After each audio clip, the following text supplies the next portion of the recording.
Now to a story you'll see only on KXLY4 News at 6. Our cameras, the only ones in court today, when triple murder suspect Roy Murry appeared before his trial judge.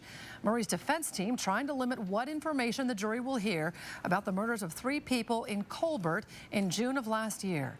Roy Murry, accused of killing Spokane Fire Lieutenant Terry Canfield, his wife Lisa, and her son John Constable. KXLY4's Jeff Humphrey here to explain now why Murray's guilt or innocence may come down to evidence that we can't see with the naked eye. Jeff? Nadine, we're talking about nanoparticles in this case, the active ingredient in a gun barrel lubricant that is so small you could fit about 1 billion of them side by side on the top of this yardstick. This investigation has become so science-driven, some of Murray's jurors might winding up wishing they had PhDs. It's the most complex murder case Spokane Sheriff's detectives have investigated in more than a decade. 3 people shot to death in and around their home and then torched to cover the killer's tracks. The fires were started, in our opinion, to cover up any evidence at the crime scene. It took several days when investigators sifted through the debris and found 8 shell casings ejected by the gun that killed the victims.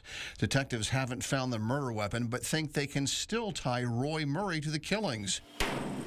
They believe Murray used a very rare lubricant on his .22 pistol called Accudur, a first-of-its-kind barrel oil created by a WSU professor. And he designed at one time a nano-lubricant, which was proprietary and not used anywhere in the world. After detectives found a bottle of Accudur inside Murray's home, they asked the WSP Crime Lab to see if there were any traces of Accudur still on the casings recovered at the scene.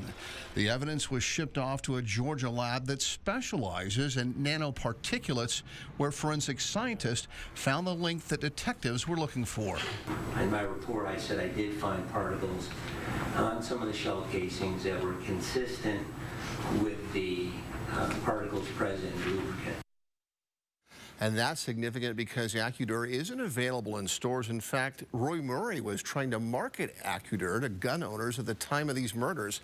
Late this afternoon, Judge John Cooney, he ruled that information is admissible as evidence, and so Murray's jury is going to hear about that. The process of selecting Murray's jury gets underway on Tuesday. Jeff Humphrey, KXLY4.